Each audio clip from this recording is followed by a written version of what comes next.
In a world of fake news, this is news you can trust. Washing our hands of responsibility while pointing the finger at those other guys. You're listening to the Babylon Bee with your hosts, Kyle Mann and Ethan Nicolle. In the land of Mordor, where the shadows lie, from that land we come to you now, and I am Frodo Baggins, and this is my loyal companion, Samwise Gamgee. I guess I got to read Dune to understand these references you're making. Sorry, I'm just trying to trigger you. You read Lord of the Rings, right? I read it. I have said I haven't read the third book still. Oh, that's right. That's what it was. Well, we're not in Mordor, but we are in somewhere similar, which is California. We do resemble. Maybe for Halloween we could dress up as Frodo. I think that would be fun. I'm down. We might have to shave. We have to shave our beards though, because I really do. Like if I let my hair grow out and I shave my beard, I look a lot like. We have the Samwise. right stature compared with one another. Weight difference. Sure. I mean, you're twice the man that I am. And Sam really was twice the man that Frodo was. That's true. Sometimes, it's being the heavier guy, it gives you the bigger heart. Mm. So. Well, that's what I was saying. Sam's character, he resisted the ring. That's clearly true. I wasn't making a weight reference. But yeah. Sure. But I could talk about Frodo and Sam all day, so we'll move on. So this is a podcast where you get to hang out behind the scenes with the Babylon Bee writers, which is something that a ton of people want to do, apparently, for some reason. That was kind of partly what inspired it. Like, I don't think me and Kyle ever thought that we were the kind of people that people really want to talk to. In fact, we're horrible at conversation, I think. In general, I am. But I'm bad at conversation with people I don't know. But with if I don't know. That's why I actually think that's why I take well to podcasting, because I like knowing ahead of time what we're going to talk about. I like talking about things that I feel like we're really trying to get to the bottom of when it's just like talking. So if you were meeting someone... I'm so quiet. And so like, I got nothing. If you were meeting someone new for the first time, you would say, do you want to arrange topics of conversation ahead of time? Yeah. And distribute notes? Or here's some topics I have some thoughts on. Perfect. Like, yeah, if everybody I meet, the first thing we talk about is like, hey, do you believe in God? Let's talk about that. There you go. Yeah. Right now we're outlaws. Are we? Oh yeah, we are. We are quarantined, shelter in place order by order of Governor Newsom. Yeah, technically we are not. We're supposed to be hiding in our house right now. I think this is an essential business, though. Yeah, people need to laugh. Essential for me because it puts food on my table. Those was bizarre. Well, also that. Yeah. Essential, not Does that make most of them essential? Yeah, it's essential to me if it pays my bills, right? Yeah. So I don't know. This whole thing's kind of crazy, but I actually the day that they ordered the shelter in place thing, I took off and went to a cabin in the woods. So you're super whatever. So and we were worried about Does that count as, because I just assume your cabin counts as your home, a different home of yours, so it's not really that rebellious. It's my parents' cabin, so it's kind of like it's really yours. And I rehearsed. I'm like, okay, if they pull us over, this is what we do. We didn't know when he gave this order how enforced is this going to be? Yeah, how do you enforce roadblocks with cartel? And maybe it turns to that eventually. I don't know. It's kind of scary, but it basically, what are they going to do? I mean, yeah, like I think my wife was at the store. It was packed that day. I think a bunch of people. It was packed because everyone assumed enforcement's not out and about yet. We better go stock up. Yeah. So, and I went to Home Depot and it was like loaded with people. Yeah. Everybody's doing home projects, which is what I did, and that's why my back hurts and I'm tired and I got pain in my hands. Yeah, my wife started painting the walls as soon as we all got locked in. So your wife just starts painting and you're not involved? She just does things, yes. Wow. But eventually I will have to be involved. Okay. So at some point they'll be she won't finish it and then it'll be... It gets handed, okay. I'm like, are we going to finish this? And then I'll have to go.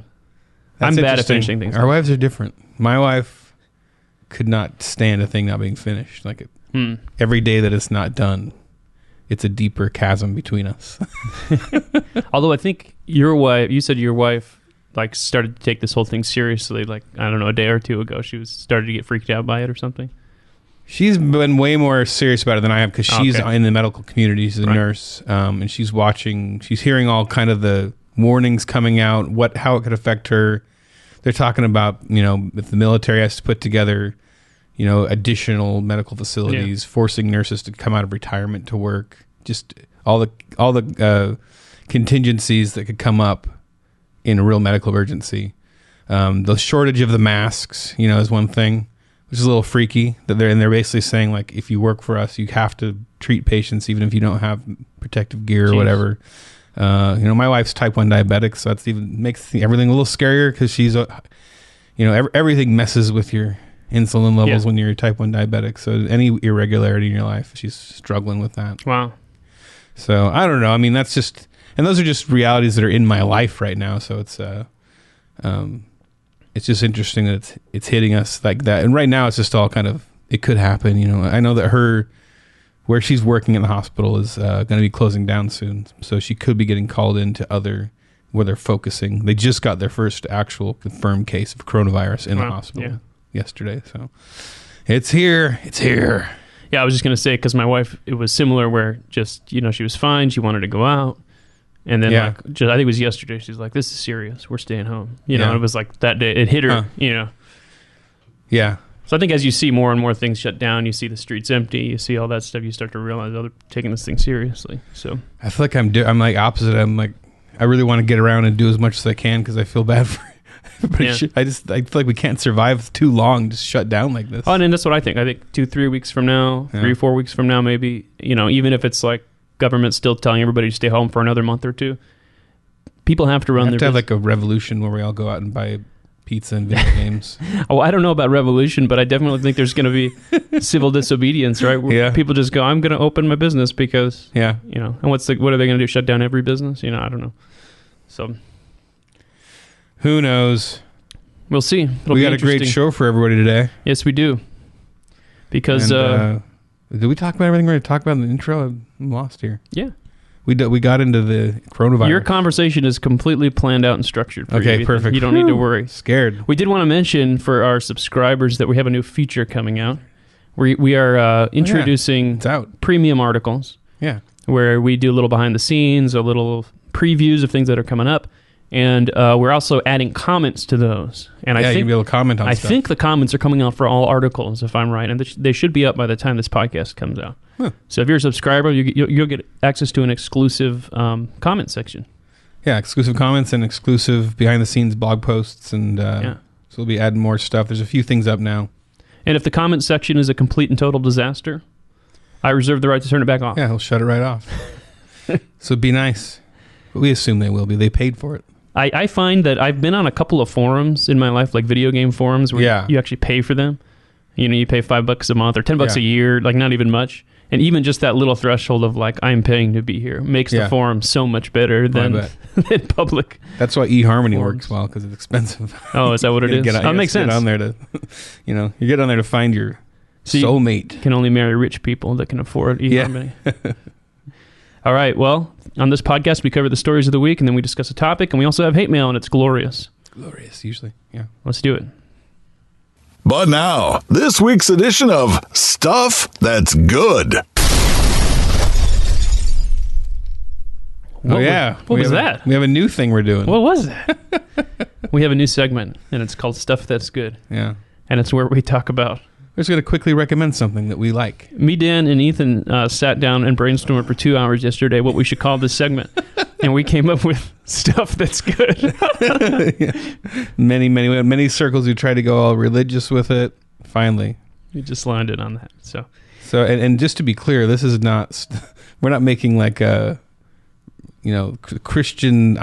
This is stuff that will enrich your walk with Jesus, and is amazing. This is like, we know that God loves us and wants us to be happy because He gave us this cool thing to play with. Okay. Whether it's a book, movie, video game, but it's not the gospelized. It's just a recommendation. This is not the gospelized version. Yeah. Thing, redeeming things for the gospel or anything. So I think of it as like we're each choosing to give a free ad to something. Free is the best kind because we're advertising without being paid. So it just means it's just good. Right. Okay. And pay no attention to the car that the company gives us when we advertise their product. No. Now, this is entirely of our own volition. So the thing that I want to plug this week is a new video game called Doom Eternal. Sounds satanic. Yes. That sounds like Satan's actual plan. And I've been very excited for this. I was excited for 2 video games this year. Doom Eternal and Half-Life Alyx. And they both came out this weekend. Half-Life Alyx? Yes. Is that his name? So Half-Life is the video game series. Okay. Alex is a character in the game. Okay. And this is her story. Oh, it's a girl. Yeah, Alyx. This is that her. If you put the Y in Alex, that means it's a woman? I've met women Alexes with an E. Okay. Well, I don't know. It's short for Alexandria. So anyway, I'm not talking about that game, though. I'm talking about Doom Eternal. Okay. And I'll just, warn for the homeschoolers and the Christian families. Mm-hmm. It's very violent. Very, very violent. But do any people die? Or just No, demons? It's basically just demons. And so that's what... I never really like the games that are super violent with humans, and it's like you're shooting people in the head. I'm almost more bugged by like war games where you're playing an actual war out and you're actually shooting. And I'm like, these are like... It is weird when you're playing an actual war that actually happened. Like people actually died in this war. This is a person's life. And I'm supposed to be getting entertainment value out of shooting. Yeah, that's really weird. So I actually like it more when it's way over the top violence against aliens or something.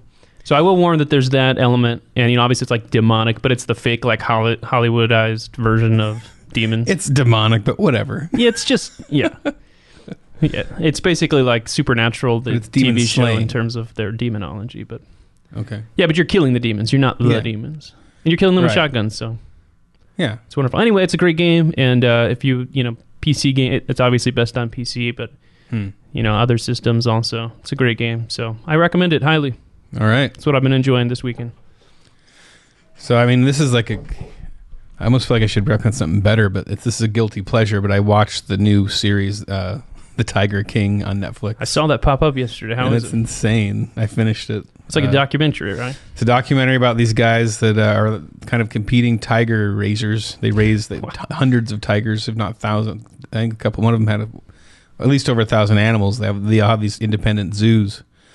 But there's like this feud within them. Like there's the one woman who claims she's the one who's saving the tigers, but she has pretty much the same kind of facility as the rest of them, and she's trying to get the other one shut down. And there's this guy named Joe Exotic who's got a crazy mullet, and he's this weird gay guy. Like he's really flashy and strange, and he tries running for president. And but it's a bizarre. There's a weird cult-like thing going on with all of them. Like one of these guys is got like many wives or multiple wives, and there's this weird world of these very strange people. And so full warning, this is an adult program. It's so have your filter on for that. But if you like shows about very interesting bizarre characters, The Tiger King, I think it's like 7 or 8 episodes or something. Yeah, one of those limited series short things that they're doing. But it is entertaining. Awesome. Yeah. All right. Is that it? We did it? Stuff we like? Stuff that's good? Stuff, yeah, we kept changing it. Stuff we like. Stuff that's good. Stuff that's good, that's what we're doing. This has been Stuff That Is Good. Yeah, we need a soundbite for that. Yeah. This has been Stuff That's Good. Perfect. This has been Stuff That's Good. All right, it's time to move on to Stories of the Week. Every week, there are stories. These are some of them. Duggar family found in violation of ban on large gatherings. How big is the Duggar family? I guess I should have looked it up before we did this news show, huh? They had the show's called 19 Kids and Counting, but that means they kept changing the name, and now they're called Counting On, I think, because they just gave up counting. Now the show's just called. So it's called etc. No, not quite sure how many kids and counting. They've got to have kids all over the house they totally forgot about. Yeah. Okay, so I have 4 kids, and the last thing I would want in that house, on top of 4 kids, is a camera crew. That is weird. I don't know how they did it. Like, that instantly makes me doubt the sanity of these people. Because to make a show like this, usually, unless you're already known, like, it doesn't happen that they come to your door and they're like, we will pay you this ungodly amount of money to come into your home. The payoff isn't immediate usually. Usually it's like, you come with the show together. It's like, oh, this would be great idea for a show. Yeah, let's do it. Let's come up with a pilot, do all this stuff. And like, there's a lot of sacrifice in the beginning. So I'm curious, like, you have a family of this many people and you bring cameras in and you're like, don't even know if it's going to work out. I just can't imagine doing that with my family. So I'm very dubious about these shows where they turn their family into a TV show. Yeah. I judge them hard. They're going to hell. Brutal. Yeah, it's let me dial that back. I judge them. I think they're like quiverfull is the movement where you're supposed to have as many kids as possible type. Yeah. I don't even have a quiver, so I don't know where to put them all. I assume a quiver is like you put arrows into that's it. What that's what a quiver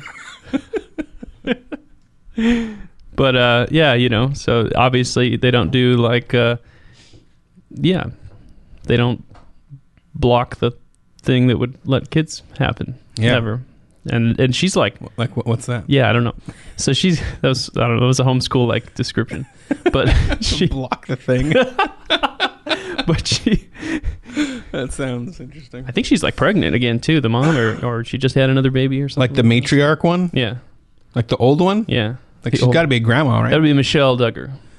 Yeah, sorry, I don't know their names. My wife watched it some. It's Jim Bob and Michelle. Oh yeah, Jim Bob. Which is just a great name. Yeah. And my wife follows them all on Instagram and Twitter. She knows all their we got a shout out too. I think Anna Duggar retweeted our article. Our article, yeah. She shared our article, which was great. So yeah, because obviously we're supposed to be grouping in less than 4 or something. Yeah, I don't know. It depends on where, right? Because some people said CDC ended up saying 10, I think, and it's like some families are bigger than that. Yeah. The weird thing is, I'm hanging out with you guys. I'm less in violation than I am with my family. So why isn't it better? Why isn't it even more legal right now than it is if I'm at home? Exactly. Right. Yeah. Right. So, what are some other reality TV shows you've gotten into in the past? I don't get into my wife. Oh.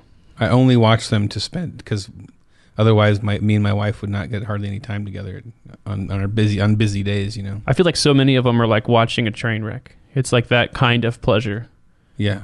You just like watch somebody else's life. So you get pleasure from watching trains crash? Yeah, absolutely. Like YouTube compilation of dying in like an accordion of blood. Right, but it's like a sick. It's like one of those can't look away things. Is that pleasure? Yeah, it's very pleasurable.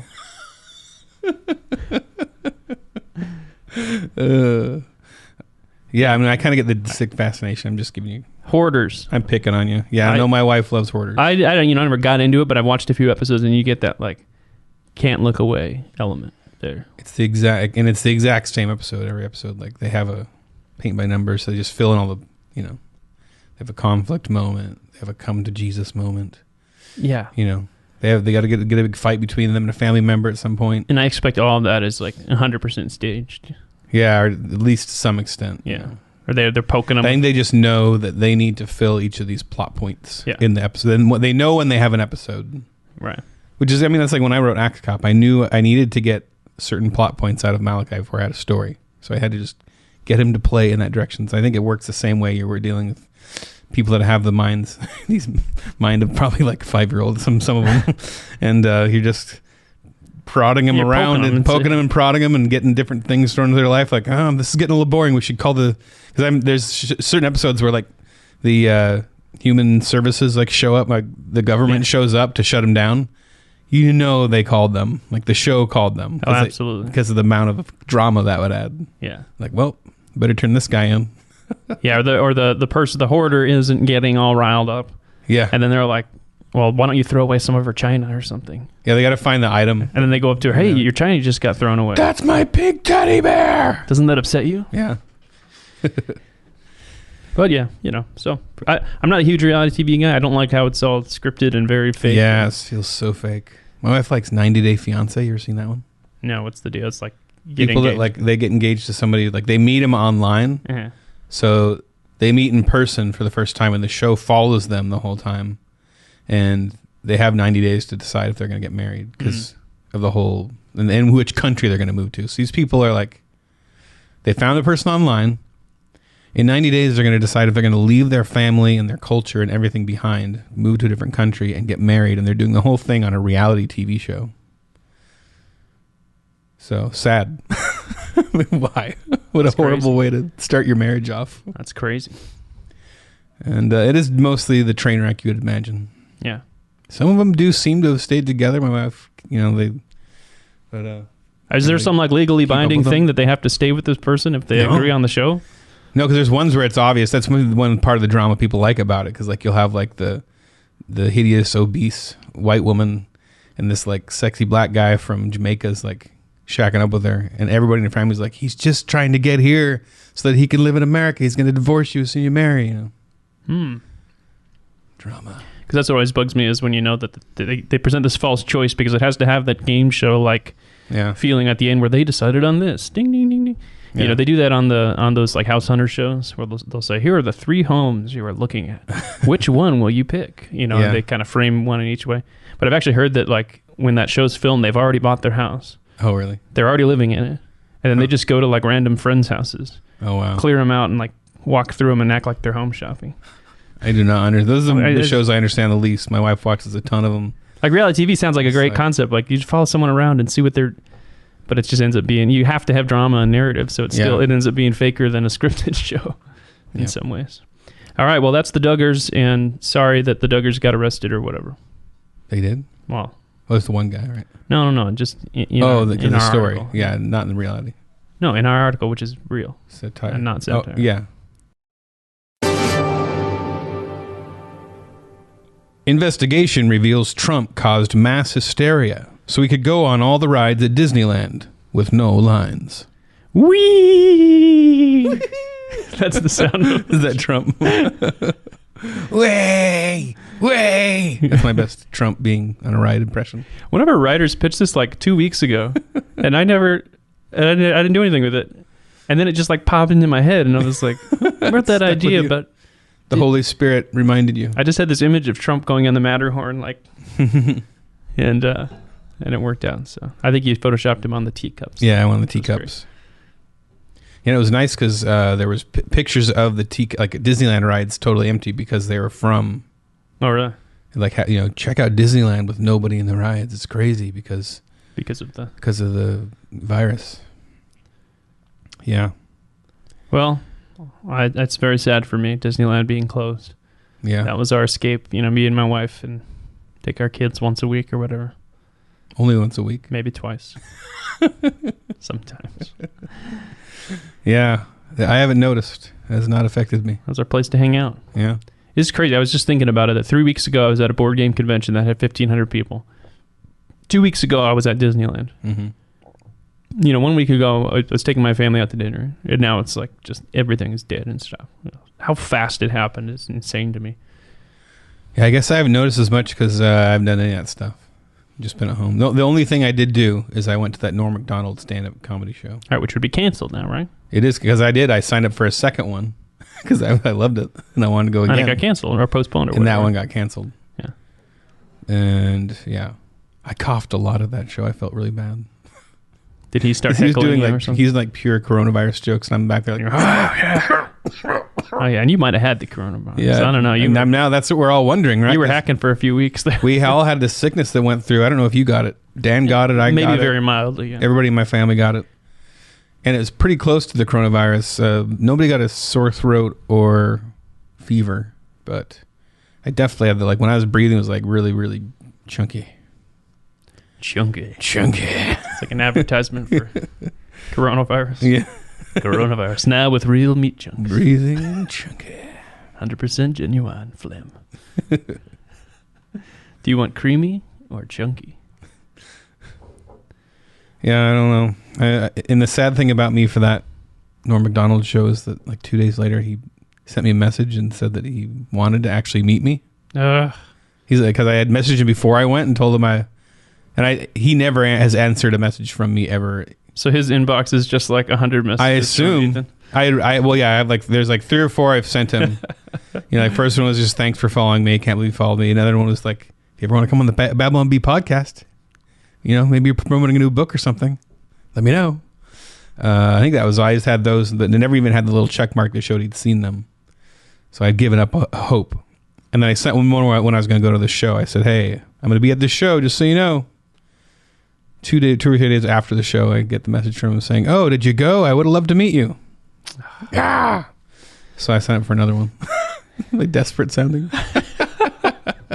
You can just Google his address. You can Google his home address. I did sign up. I had signed up for the other show before he said that, just to be, because me and Kira Davis, who's been on this show, kept sending me all these tips about Norm Macdonald. Like, if he has 2 shows, go to the first one, don't go to the second one.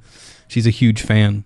So after we kept talking about him and stuff, I was like, we should go together. We should all do like a double date. So we were gonna do it, and then the coronavirus ruined it. So curse you, coronavirus. Yeah. We were okay with you closing Disneyland. We were okay with you shutting down the economy. But the Norm Macdonald show. The Norm Macdonald double date. That is too far. Too far. Too far, coronavirus. All right, let's see what our next story is here. Democrats worried stimulus bill would stimulate economy. That is concerning. Complete and total disaster. I don't know much about the stimulus bill thing. Much. I mean, yeah, I've tried looking at I guess there's slush funds. The story that was going around yesterday was all of the riders and such that Democrats were attaching all these other proposals that they had tried to get through and fail. Mm-hmm. And they were attaching them all to the stimulus bill. So it's things like, we need to make sure that there are enough minority-owned banks involved. Like solar panels. And solar panels. And we have to put more restrictions on airline fuel. Yeah. Like in the stimulus package. Like, what is that doing there? Yeah. And it's very similar to like when they announced the Green New Deal. And it's like, we want to combat climate change. Mm-hmm. And to combat climate change, it just so happens that all of our wish list and all of our economic plans have to be attached to that. It's climate justice. I have seen like some of the complaints from the left are that like a lot of the stimulus stuff benefits the rich or the corporations. The corporations and the businesses more than the workers.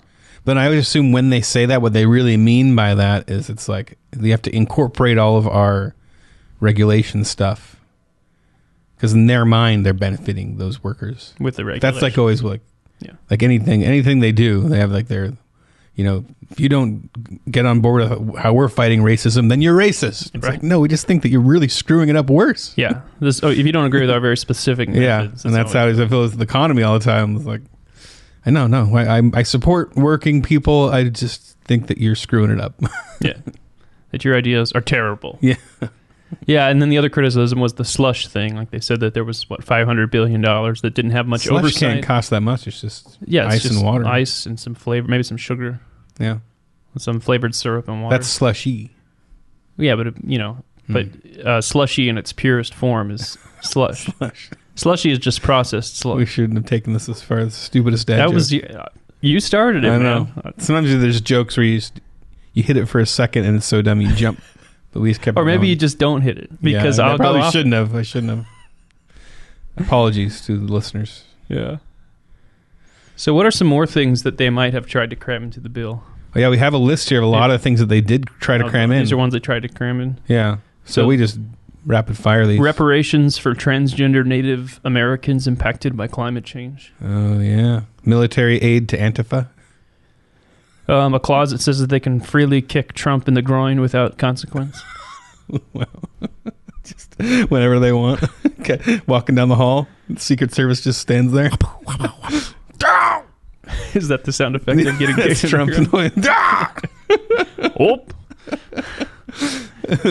Democrats demand provision that Trump will get no credit if the economy is saved. It'll cover transgender ant surgery. Funding an all-female remake of The Princess Bride. That would be... So what would you call that? I guess you could still call it The Princess Bride. I guess so. Yeah, because her bride... They would come up with some pun in the title or something. Something. I don't know. Whatever. No, I don't know. Joe Biden insisted that it have a big chunk of funding in there for a bunch of wigs made out of real women's hair. You just snuck that in there. He snuck it in at the last second. Let's see. Funding for a species reassignment surgery for furries. Oh, interesting. So if you don't want to be a human, you could be a fox. Work that in there, yeah. They like foxes. They do like foxes. Or you could be like... They never like... Furries never like... they're not into like termites or maggots or... Well, it's the fur. They like the fur. They like the fur. But there's furry bugs. Right? Yeah. I'm pretty sure there are some furry There's bugs with little hairy stuff on them. But there's never furries that are into them. I had a friend that was a furry that was an elk furry Because like from where I'm from, like elk are really popular because it's like the Oregon coast, and it's weird because he's really into elk furry. So like he had these human like looking elk drawings, anatomically correct. Anyway, sorry. For the homeschoolers, furries are, you know what? You don't want to know. Yeah, just don't. Just Your don't. life is so much better if you don't know. So another thing they tried to sneak into the bill was solar-powered marijuana farms. Also, so I think there's actually some of the right-wing people tried to sneak some things in. Oh, the Republicans did. Yeah, they tried to sneak in an AR-15 for every man, woman, and child. Both sides tried to put a clause into the bill that the other side would get thrown into a gulag. Oh. But it just cancels each other out. So they had preschool abortion classes. Wow. Shameless. I usually like satire, Ethan. I didn't write that. But this time you've gone too far. All school lunches would be replaced with Macdonald's catering. Okay. I think Trump maybe tried That's to probably Trump, yeah. get that in there. Baptist preacher diabetes research. Ooh, man. Who put that in? I don't know. Not me. I don't know either. It's all that sweet tea is what it is. Yeah. Drink like 128 ounce hot sweet chicken tea every day. Yeah. There was a clause in there that Donald Trump has to legally change his name to Drumpf. Owned. Every time he says that, he's owned. Yeah. Drumpf. Drumpf. Why is Drumpf a worse word than Trump? I don't know. Yeah. Who started? Wasn't that Stephen Colbert or something? Somebody started it by saying... Or no, it was Oliver. John Oliver. John Oliver. That he started, that he well, they're saying as his real family last name, changed their name from Drumpf to Trump. Yeah. And then it's like every time they talk about him, Drumpf! Drumpf! Yeah. It's just, come on, people. Let's see. Oh, they have a constitutional rights trade-in program. So you can trade it in and get what? I mean, probably like some money. Like a Happy Meal toy or something? Yeah. Yeah. Tax credit. Worth it.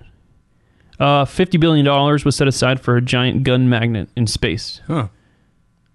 I assume that pulls all the They've been guns. wanting that for a while. Yeah. So, yeah, I knew they'd try to sneak that in there. Any CEOs who receive a bailout will be required to become transgender. Some strings attached to that money. Little strings attached, yeah. Pelosi's blocked the bill until it includes free dentures for seniors. Okay. Gavin Newsom, he snuck in a hair gel on tap in every home initiative. Oh. So I think he thinks that like fancy designer hair gel or Pro-Made or whatever it's essential. What he's allowed to leave his house to go to the hair gel store. What's the sound effect of? I want you to give us a sound effect of Newsom putting the gel on his hair every morning.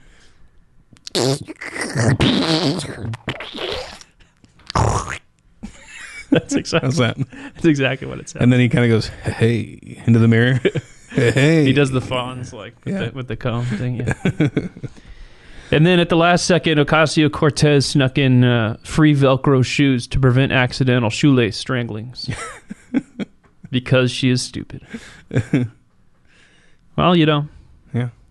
Maybe if they stop playing games with this bill, I could have thousands of dollars sent to my house. But sad. Yeah, so I guess if they're ever gonna get it figured out, they gotta work some of these things out. They're gonna have to just hand some of these things over because there's no time. Just do it. It's an emergency. CEOs are gonna have to deal with getting a little transgender surgery if they want to save America. If they really cared about it, they would do it. All right, let's move on to our topic of the week. Let's do it. And now, the Babylon Bees topic of the week. All right, we're gonna do something a little different this week.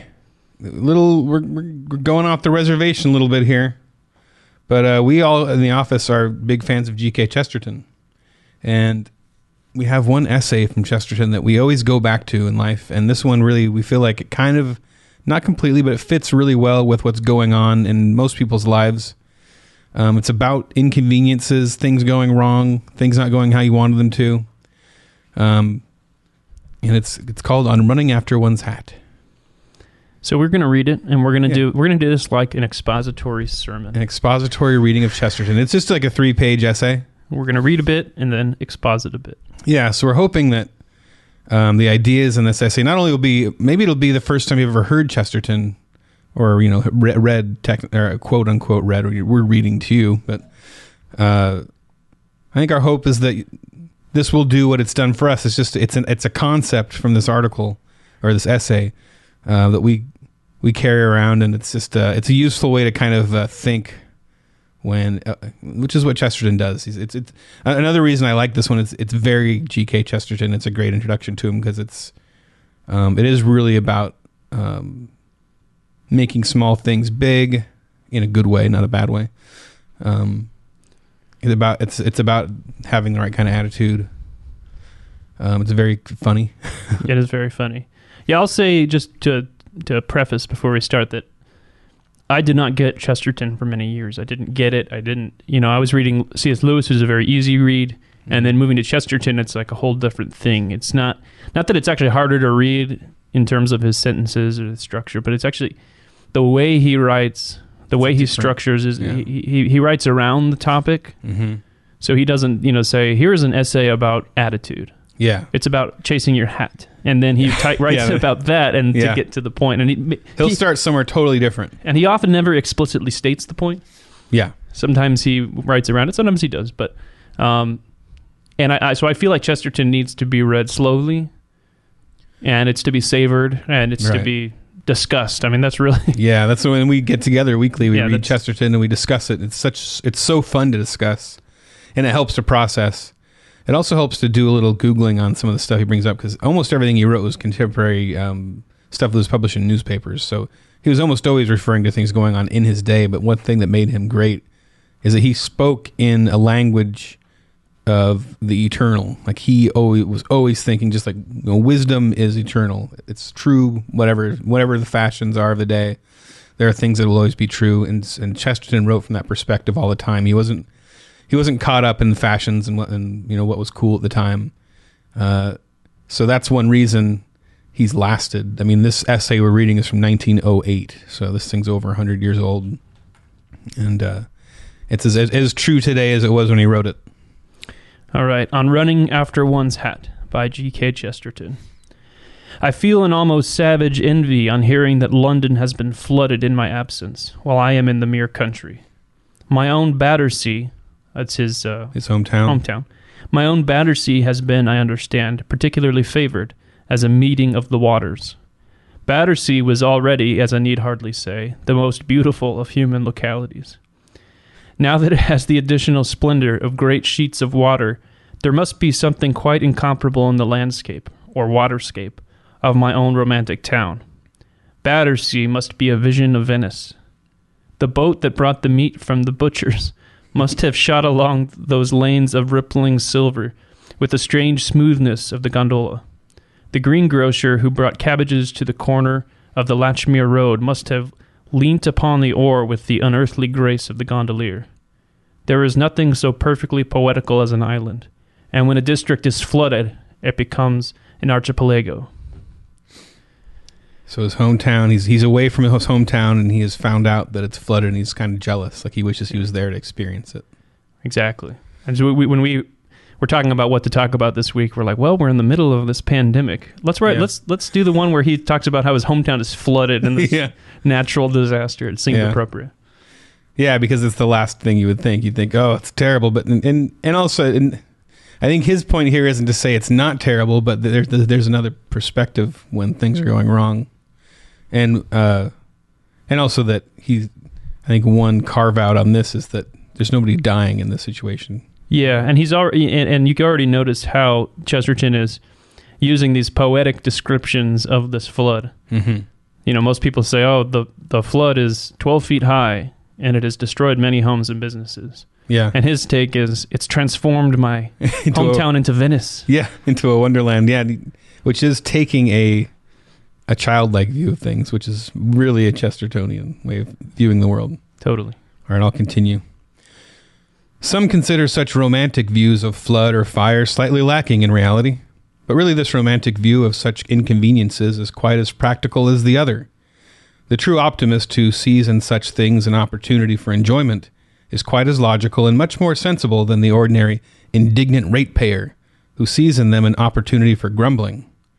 Real pain, as in the case of being burnt at Smithfield, which is, we looked that up. That's where their martyrs were, I think, around like 800 or 900 martyrs were burned for their heresy. Protestant Reformation. The Tudors in England.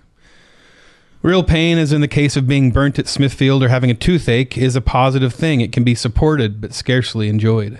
But after all, our toothaches are the exception. And as for being burnt at Smithfield, it only happens to us at the very longest intervals. And most of the inconveniences that make men swear or women cry are really sentimental or imaginative inconveniences, things altogether of the mind. For instance, we often hear grown-up people complaining of having to hang about a railway station and wait for a train. Did you ever hear a small boy complain of having to hang about a railway station and wait for a train? No, for to him, to be inside a railway station is to be inside of a cavern of wonder and a place of poetical pleasures, because to him the red light and the green light on the signal are like a new sun and a new moon. Because to him, when the wooden arm of the signal falls down suddenly, it is as if a great king had thrown down his staff as a signal and started a shrieking tournament of trains. I myself am of the little boy's habit in this matter. They also serve who only stand and wait for the 2:15. Their meditations may be full of rich and fruitful things. Many of the most purple hours of my life have been passed at Clapham Junction, which is now, I suppose, underwater. I have been there in many moods, so fixed and mystical that the water might well have come up to my waist before I noticed it particularly.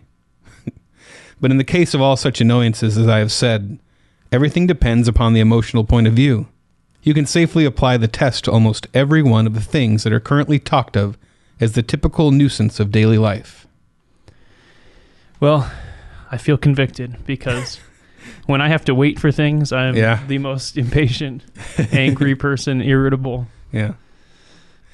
No, yeah, I am too, especially traffic or whatever, Whenever Chesterton writes about how he's out and about and he's thinking these things, I just get this hilarious image of him. And we'll see that a couple more times here. But he's standing in the train station. The water comes up to his waist. He doesn't even notice there's a flood until it's up to his waist. And he's like, well, look at the wonder around us. The trains. It's just it's such a great image. What would be the way of looking at traffic like that? Like, we're all riding our metal monsters. Tamed metal monsters. Yeah, that's what's so insane. Herding through where we've turned the land into these. I mean, just thinking about what it takes to create a freeway. Right. That man has defeated nature enough to make us a giant path. And we have these tamed metal beasts that we're all grunting behind each other, snorting smoke and blinking their eyes full of light. Yeah, and just every engine inside is like a little universe of wonder, of every car. And there's thousands of them passing you by. Yeah, the complexity of each of those machines. And I'm annoyed. Yeah. That's only kind of what this is about. He's talking about wonder, but he's also talking, we'll get into it. For instance, there is a current impression that it is unpleasant to have to run after one's hat. Why should it be unpleasant to the well-ordered and pious mind? Not merely because it is running, and running exhausts one. The same people run much faster in games and sports. The same people run much more eagerly after an uninteresting little leather ball than they will after a nice silk hat. There is an idea that it is humiliating to run after one's hat, and when people say it is humiliating, they mean that it is comic. It certainly is comic, but man is a very comic creature, and most of the things he does are comic. Eating, for instance. And the most comic things of all are exactly the things that are most worth doing, such as making love. A man running after a hat is not half so ridiculous as a man running after a wife. So true. So that's obviously like where he gets to the part about chasing the hat, and that's I think just standing back and seeing that there's so much comedy to our existence. I've incorporated this phrase into my everyday life. Yeah. And my wife has started to say it too, but I'll be stressed at the computer. Oh, I can't write any funny articles today. I got no funny ideas. And she's like, she'll say it to me like, just remember, you're just chasing your hat. And it's just like, okay, it gives me that perspective to see how funny it is. Yeah. it takes this ability to almost step outside of yourself and look at yourself as if you're in a sitcom or a especially dealing with kids, totally. That and you're just like, this is such a ridiculous situation every day, even the mundane things. Yeah, trying to get our 2-year-old to switch from his crib to a bed has been just, oh man, he will not stay in it. It's so hard for him to fall asleep, so we're pretty much having to just like lay right there and like watch him till he falls asleep. And then he wakes up super early and gets out. And it wakes us up by, he's found that an effective way to wake us up is to put his 2 fingers together and just start jabbing our eyeballs. Wake us up. That would be effective. Jabbing our eyes. And he's also got this thing that's where he tries to get my attention by tapping with his full hand, the ends of his fingers, tapping on my Adam's apple super hard. He's like, Dad, Dad. Stop it. If I stand back, that is pretty funny. Yeah, and that I'm in this situation where this little creature is like dominating me because he's found my pressure points. Yeah, it takes such an extraordinary perspective and will to like do that in the moment. Because in the moment, it's not funny. Yeah, you want to shriek at him. You want to yell. All right, I'll continue. Now a man could, if he felt rightly in the matter, so this is still about chasing a hat, run after his hat with the manliest ardor and the most sacred joy. He might regard himself as a jolly huntsman pursuing a wild animal, for certainly no animal could be wilder. In fact, I am inclined to believe that hat hunting on windy days will be the sport of the upper classes in the future. There will be a meet of ladies and gentlemen on some high ground on a gusty morning. They will be told that the professional attendants have started a hat in such and such a thicket, or whatever be the technical term. Notice that this employment will in the fullest degree combine sport with humanitarianism. The hunters would feel that they were not inflicting pain. Nay, they would feel that they were inflicting pleasure, rich, almost riotous pleasure, upon the people who were looking on. When last I saw an old gentleman running after his hat in Hyde Park, I told him that a heart so benevolent as his ought to be filled with peace and thanks at the thought of how much unaffected pleasure his every gesture and bodily attitude were at the moment giving to the crowd.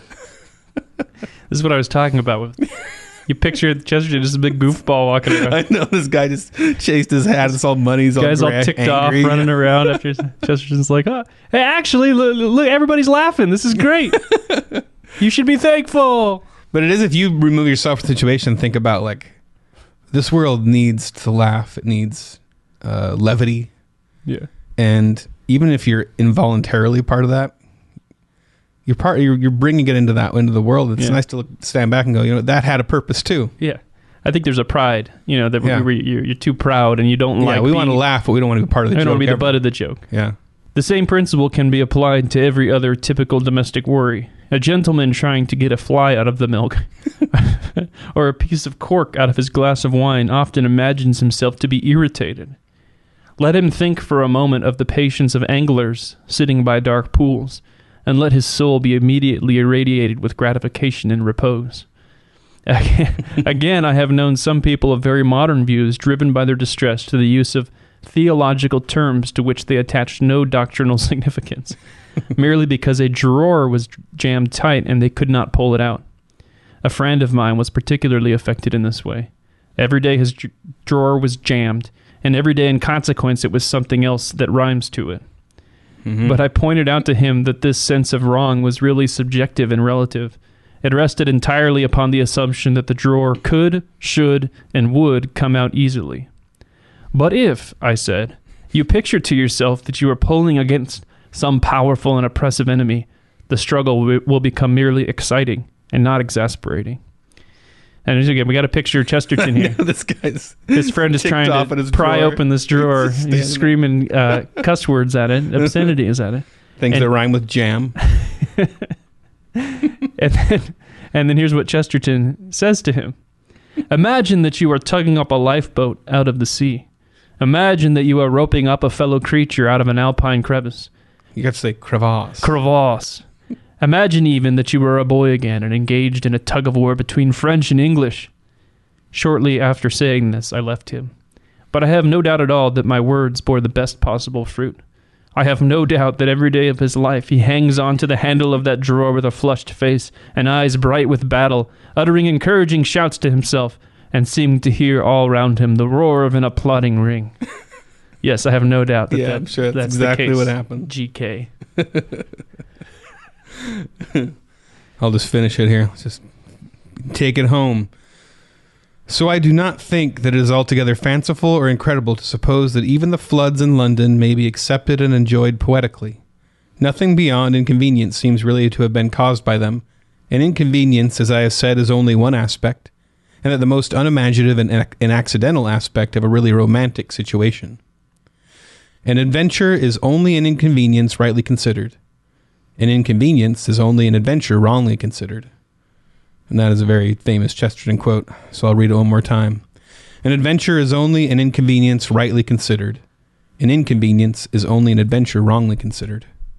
The water that girdled the houses and shops of London must, if anything, have only increased their previous witchery and wonder. For as the Roman Catholic priest in the story said, wine is good with everything except water, and on a similar principle, water is good with everything except wine. Do you get that last line? That one, that loses me. Mm-mm. And we're lost there, GK. If he had only stopped one line, yeah, just the whole thing. Essay.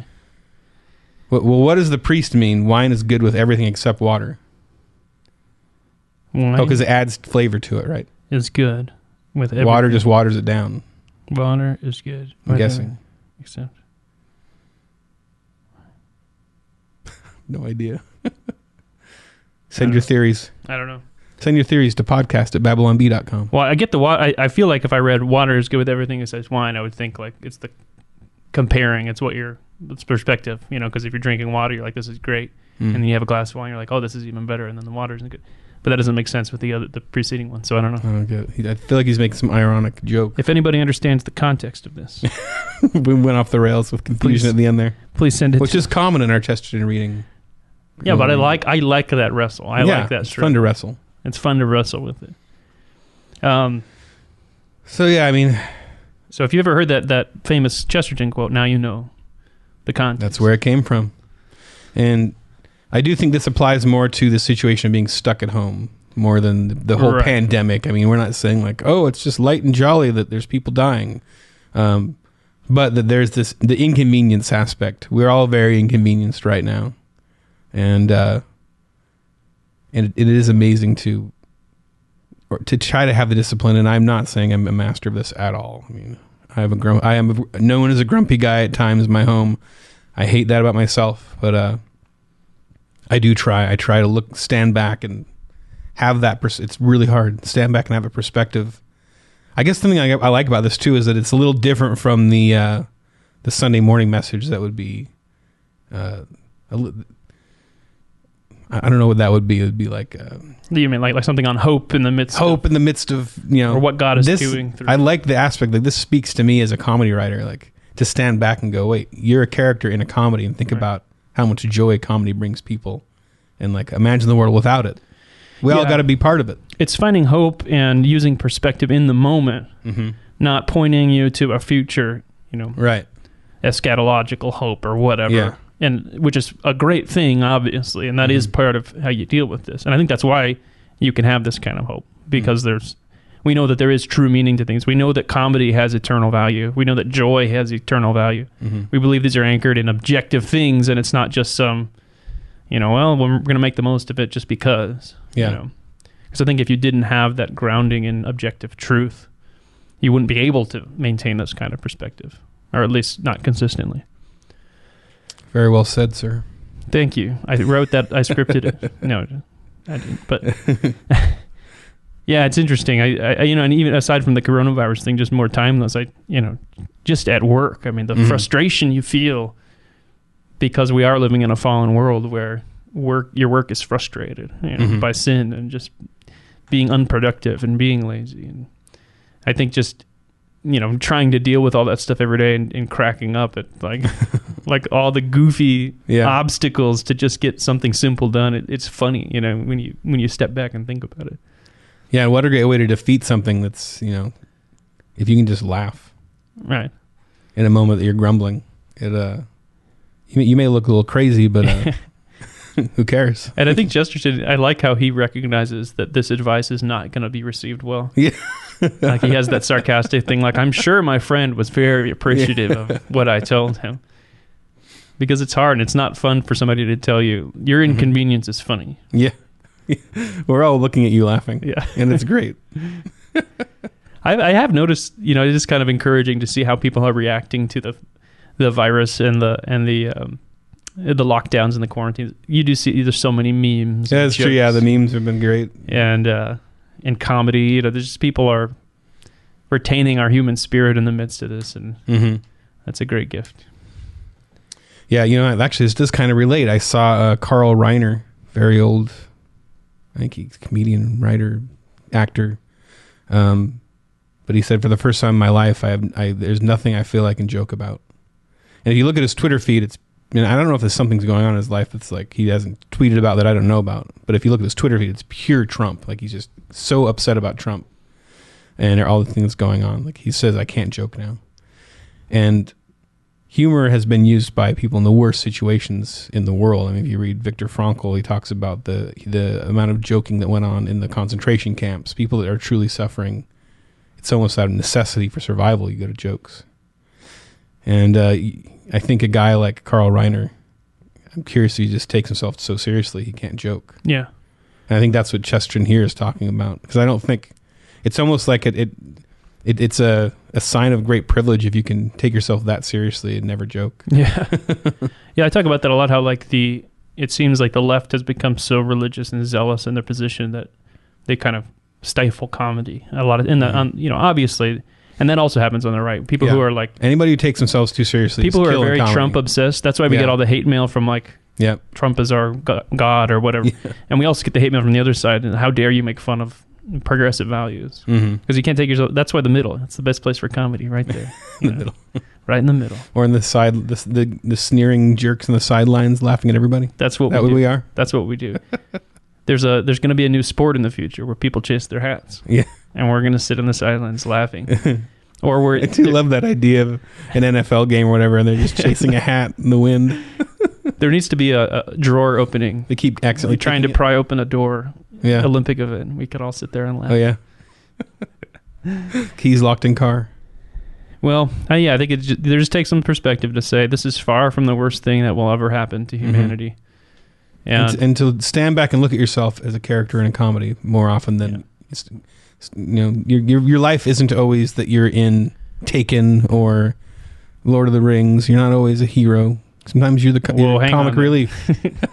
I'm always in Lord of the Rings. We're not always Frodo and Samwise. Sometimes we're Gimli from the movies, who was the comic relief character. Yeah, I'm glad you filled that in because I wouldn't have got that. Yeah. So it's far from the worst thing that ever happened, and we got to take that in stride. Chesterton also talked about how he did mention real pain and real suffering. He talked about the toothache and the burning at the stake, and his thing was he didn't say suffering doesn't exist, and that's what's unique about the Christian worldview is it acknowledges the reality of suffering, but it also acknowledges that suffering is temporary, and that's what Chesterton said. There was, yes, there are toothaches, yes, there are burnings at the stake, but these come very far between, few and far between. I think he meant by when he said that real pain, as in the case of being burnt at Smithfield or having toothache, is a positive thing. That's where I got a little lost on that line. I thought he said was... it can be supported, but scarcely enjoyed. I don't think he said it was a positive thing. No, I just read it. I read it word for word. No, you said supported, but he doesn't say positive. Real pain, as in the case of being burnt at Smithfield or having a toothache, is a positive thing. That's it's a positive. Quote. He says positive. It can be supported, but scarcely enjoyed. He's talking about the indignant ratepayer who only sees things as an opportunity for grumbling. So I guess he's saying that in real pain, maybe if you're being burnt at Smithfield, you have the right to grumble. Is that what he's saying? Yeah, and I don't know if he means positive in the sense of that we would say positive. Yeah, not like happy. Yeah. Well, what's the other way? I think he just means it's like a real thing. It's real. Yeah. Okay, yeah. It's a positive. That makes sense. It's real. It's objective. Gotcha. It's objective and real. It can be supported. It can be like the pain, the attitude, like the feeling of pain can be supported but scarcely enjoyed. After all, our toothaches are the exception, and as for being burnt at Smithfield, it says only happens at the longest intervals, so it's pretty rare. Positive, characterized by the presence or possession of features rather than their absence. It's like the opposite of negative, where there's a void. Positive is something that exists. Gotcha. See how we learn when we read Chesterton? We learn words. You knew that already. But we learn how to pronounce things. We learn just how the way, yeah. It's just great. Well, if you enjoyed this at all, let us know. We could do some more stuff like this. We were talking about maybe doing some bonus content for subscribers where we do some of these readings from time to time.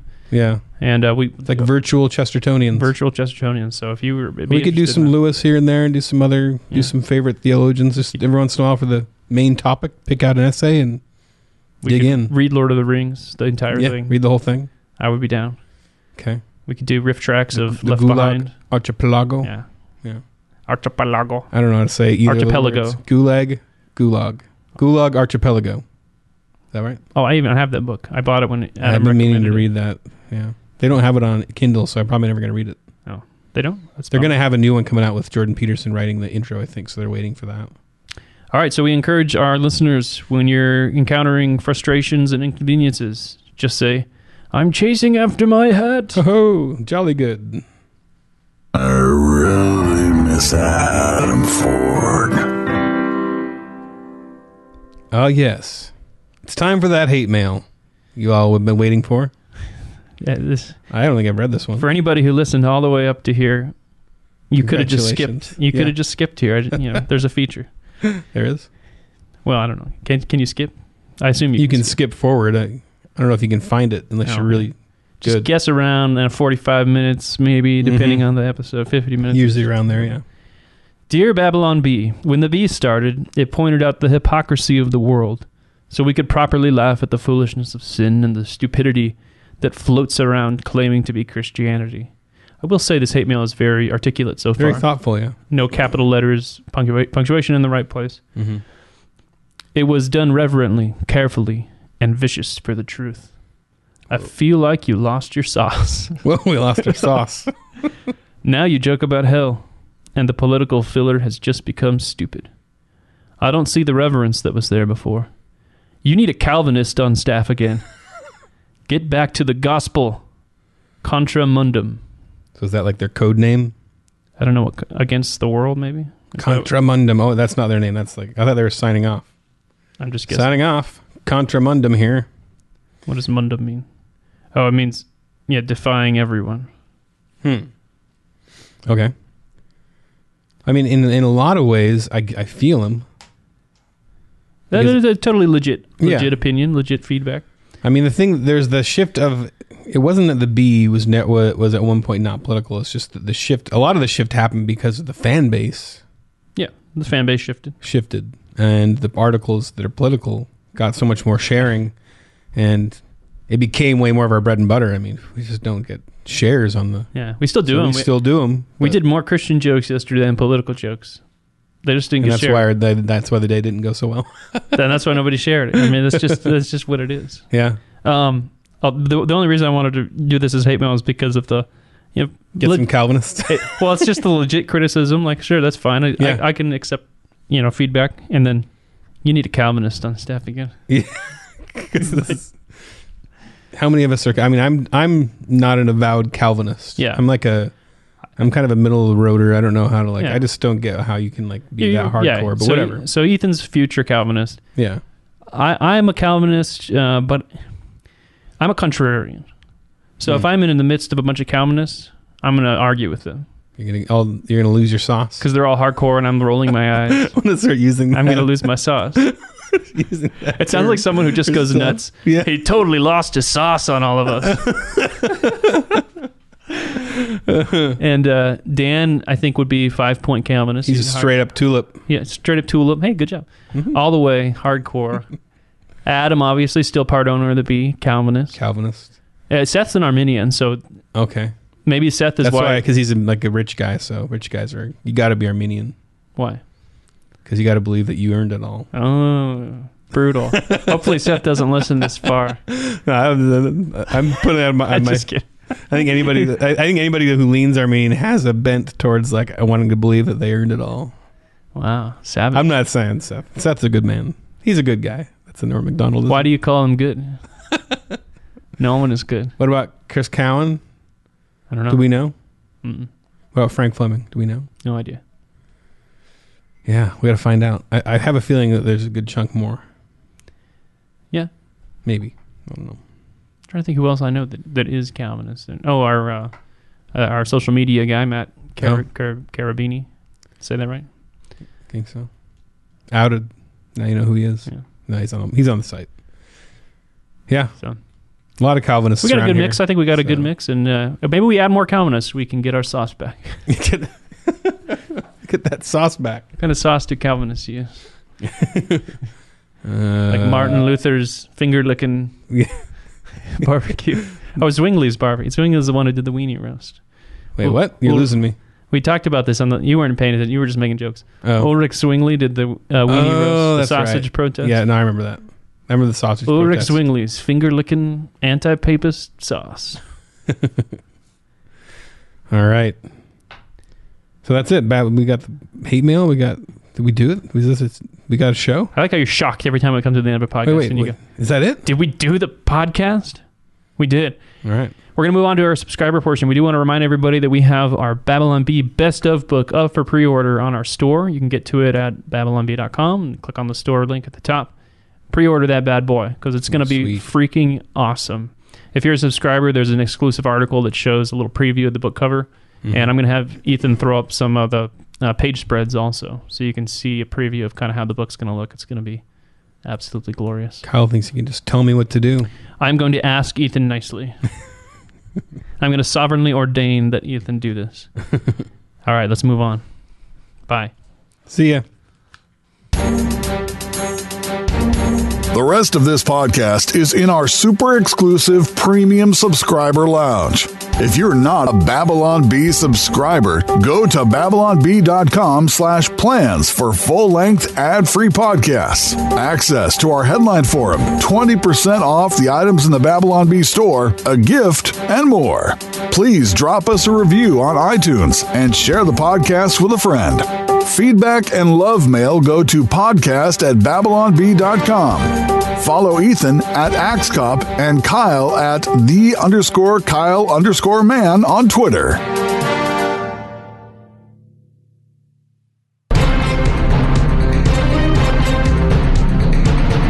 Kyle and Ethan would like to thank Seth Dillon for paying the bills, Adam Ford for creating their job, the other writers for tirelessly pitching headlines, the subscribers, and you, the listener. Until next time, this is Dave D'Andrea, the voice of the Babylon Bee, reminding you to go forth and eat lots of soup, unless it has bats in it.